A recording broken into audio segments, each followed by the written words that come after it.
quantité de ces cerfs qui sont en... On s'en vient sur vous, M. Bourget. On va parler avec Martin Bourget, qui est président d'Aventure Chasse et Pêche.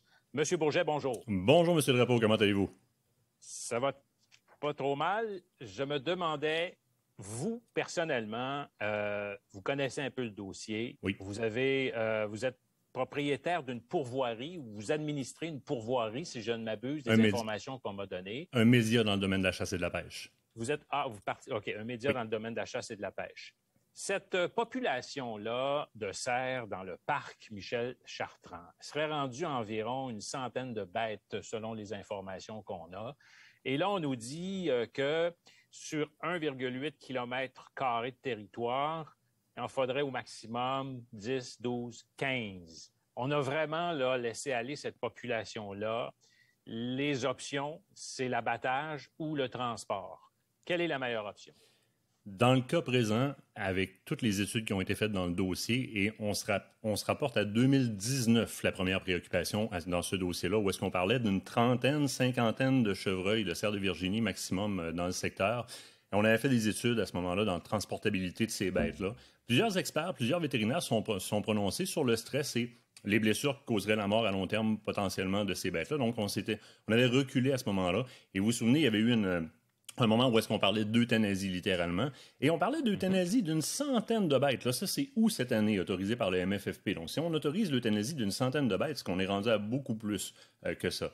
Évidemment, l'option qui a été mise de l'avant, parce que la gestion de la faune au Québec, avec des plans de gestion intégrés suivant des inventaires aériens du ministère, c'est la récolte puis la consommation de cerfs de Virginie. Alors, on comprendra que dans le secteur, la problématique qui fait que le cerf de Virginie grandit de façon exponentielle dans son cheptel, c'est l'absence de prédation. Moi, je me rapporte à 2017, où est-ce que le Courrier du Sud nous parlait d'une centaine de bêtes dans le parc. On est redescendu en 2020 à 35, 50 bêtes. 2021, 70 bêtes. Et là, on voudrait en abattre une centaine.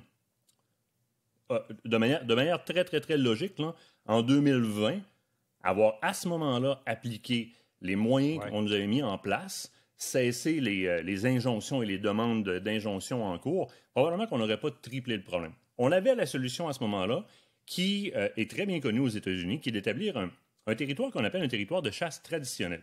C'est-à-dire qu'on éloigne de là toute forme d'arme à feu. On y va avec des armes de jet, donc des armes à flèche, soit arc ou encore arbalète. C'est très connu aux États-Unis comme moyen de gestion périurbain, parce qu'on doit contrôler. Il y a une gestion. Le chasseur devient un gestionnaire de la faune sous mandat, c'est-à-dire sous un plan de gestion du ministère dans ce cas-là, pour contrôler. Parce qu'autrement, vous le voyez, on part d'une centaine en 2017 à 35-50 en 2020. Il y a manque de régénération génétique, il y a ce qu'on appelle du inbreeding ou de la congénitalité qui se crée, donc des tares génétiques. Ouais. Il y a un affaiblissement de la capacité de soutien du milieu et potentiellement de la contamination croisée. Alors, la souffrance qu'on veut épargner à ces bêtes-là, au bout de la ligne, c'est ce qui a raison de leur vie d'un certain sens. On voit la fluctuation de les chiffres. M. Bourget, les opposants vous diraient, comme Sauvetage Animal Rescue ou l'avocate Mme Goldwater, qu'il y a moyen de les transférer de façon sécuritaire dans d'autres endroits pour éviter donc de les abattre. Bon, ces deux individus-là sont ni vétérinaires ni experts en la matière. Si on parle de cervidés ongulés, on a beaucoup d'experts en la matière. On va nommer les Stéphane Monette, on va nommer les Pro-X, on va nommer plein de gens au Québec qui, de façon courante dans la vie quotidienne, gèrent des cheptels sous enclos, en études, et qui vont transférer des bêtes sur une base régulière, et des vétérinaires qui se sont associés à la prononciation suivante qui était « non, c'est trop risqué ». Là, on parle de deux individus, une qui a des études en droit. L'autre, je ne connais pas son champ d'études, mais qui a une entreprise de gestion sous demande. Mais ce ne sont pas des experts reconnus ou encore des vétérinaires. Ces experts-là, ils ont de la science en arrière des autres, se sont prononcés. Ils transportent des ongulés, des cervidés ongulés depuis des dizaines d'années avec avec des permissions ministérielles entre le Québec et les États-Unis, ont dû cesser à cause de la MDC qui avait éclaté dans le secteur des Laurentides, mais ce sont des gens qui ont une expertise. On parle de quoi, la MDC? La maladie débilitante chronique qui avait éclaté dans un élevage de cerfs rouges est un peu ce qui a freiné le transport de cerfs de Virginie sur des territoires un peu plus étendus comme les États-Unis ou encore les provinces de l'Ouest. Mais tous ces Donc, il y a experts trop d'inconvénients au transport, c'est ce que vous dites. Oui. Et les bêtes arriveraient dans un nouvel environnement qu'ils ne connaissent pas non plus. Un stress supplémentaire, j'imagine? De deux, c'est beaucoup au niveau du transport. Puis c'est pas moi qui se prononce là-dessus. Hein. Je veux juste faire sûr de bien corriger le tir. C'est pas moi qui se prononce là-dessus. Ce sont des experts qui se prononcent là-dessus. Le potentiel de blessure dû au stress dans le transport, qui aurait raison de la vie de l'animal en l'affaiblissant, est beaucoup plus grande que de simplement collecter, donc récolter une partie de ce cheptel-là, comme l'écosystème a été mis en place, de le consommer ou de le remettre encore aux organismes moissons pour les gens dans le besoin. Oui, c'est ça qu'on prévoit. Une dernière question rapidement, Oui. M. Bourget.